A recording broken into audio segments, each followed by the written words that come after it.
تم بس عید پڑھا کرو، صرف تکبیریں نہ گنا کرو، تم نماز پڑھا کرو جیسے امام نے پڑھا دیا، الحمدللہ، کوئی لڑائی نہیں، کوئی کفر اسلام کا جھگڑا نہیں۔ جس آدمی نے شوال میں عمرہ کیا ہے اس پہ حج فرض ہے؟ بالکل نہیں۔ آپ اپنے ملک جائیں، آپ کو قانون رہنے کی اجازت نہیں دیتا تو فرض کیسے ہو گیا؟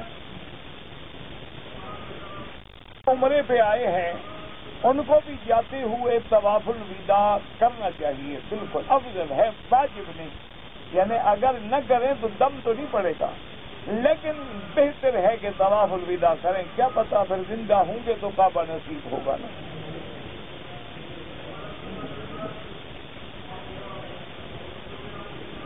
کہتے جی کہ میری والدہ نے صفا مروہ کیا لیکن بار بار وضو ٹوٹ جاتا تھا، وہ بیچاری بار بار وضو کرتی نہیں، بہرحال صفا ہو گیا، ٹھیک ہے، اگر بغیر وضو بھی کرتی تب بھی ہو جاتا،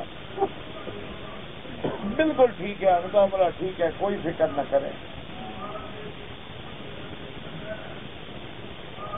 کہتے جی کہ جو لوگ بدعتیں کرتے ہیں، میرا بھائی دیکھو میرے آقا کی حدیث ہے، یاد رکھ لو، سرکار دو عالم نے ارشاد فرمایا ہے کہ من وقر صاحب بدعت فقد اعان علی هدم الدین او کما قال، حضور نے فرمایا جو بدعتی لوگوں کی عزت کرے وہ اللہ کے دین کو گرانے والا۔ تو اب جب بدعتی کی عزت کرنا جو ہے دین کا گرانا ہے، ہم اس کو امام بنائیں، اس کے پیچھے نماز پڑھنے سے بڑی کوئی عزت ہے؟ اور دوسری بات یہ ہے کہ نماز تو ہے ہی اللہ کے لیے خالص، جب عقیدے میں شرک یا بدعات آ جائیں تو پھر نماز کا کیا فائدہ ہوگا؟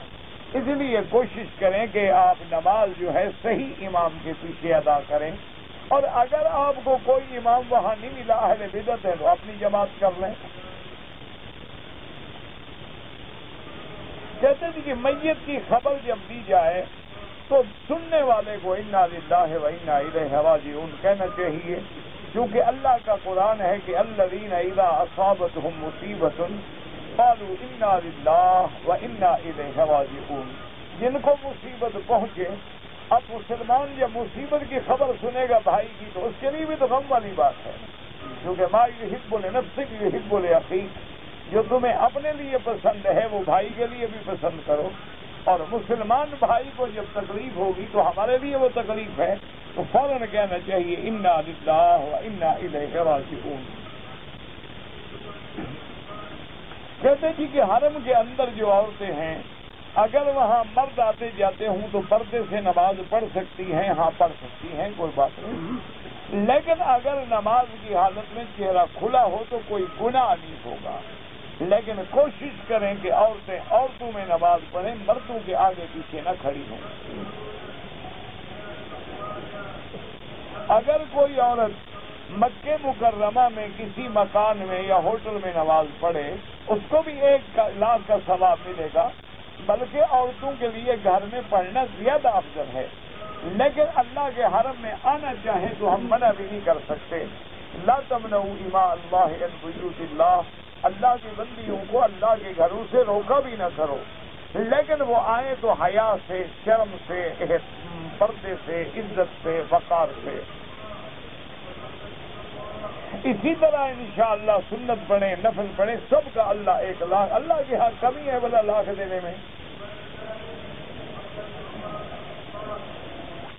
دیا ہے نا کہ احناف کے نزدیک جب امام پڑھ رہا ہو تو مقتدی خاموش رہے، رکن یمانی پر موقع ملے تو دایاں صرف ایک ہاتھ لگائیں، نہ ملے تو نہ لگائیں، چومنے کی اجازت نہیں ہے۔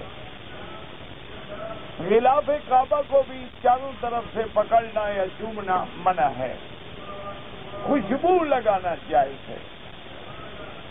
خدام الحجاج ہیں، 4 مہینے کی ڈیوٹی پہ آئے ہیں، رمضان میں آ گئے یا رمضان سے بھی پہلے آ گئے ہیں، اب ان کا حج جو ہے وہ حج افراد ہوگا، حج مفرد ہوگا، یعنی صرف حج کی نیت کریں گے اور کنکری مار کے سر مڈا کے احرام کھول دیں گے، ان پہ حج کی بکری بھی واجب نہیں ہے۔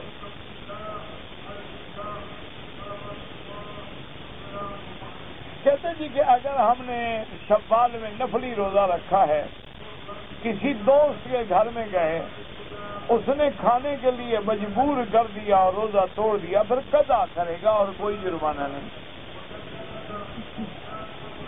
اگر کسی نے کہا عمرے کا بدل تو ہو سکتا ہے،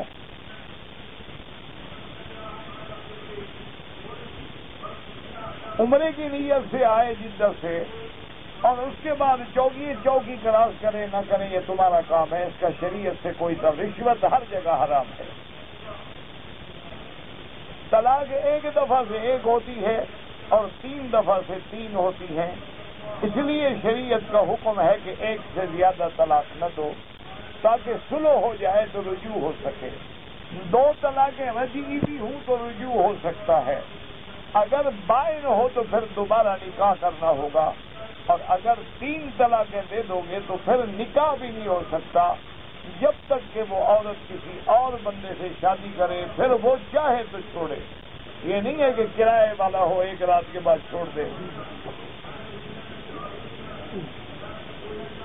کہتے جی کہ احادیث میں تراویح جو ہے 20 رکعت، بالکل 20 رکعت بھی ثابت ہے، اور اسی پہ بلکہ حرمین الشریفین میں اس سے زیادہ تو پڑھی گئی ہے، اس سے کم کبھی نہیں پڑھی گئی پوری زندگی میں، یعنی ابتدائے دور نبوی سے لے کر آج تک۔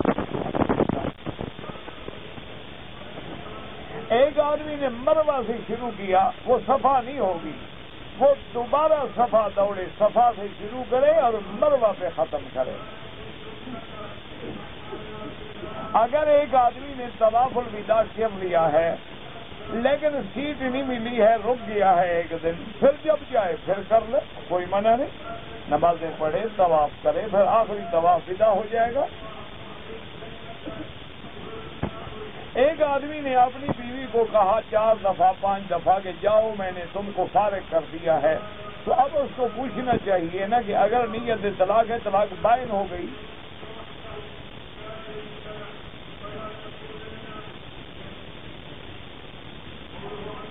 کہتے جی کہ میں نے مدینہ منورہ سے مجھے بخار تھا، لیکن میں نے احرام باندھ لیا، نیت کر لی، مکہ مکرمہ میں آیا تو بخار زیادہ ہو گیا، میں نے احرام کھول دیا، اب جب اللہ تجھے تندرست کر دے انشاءاللہ تو عمرہ بھی قضا کرو اور ایک بکری دم بھی ادا کرو۔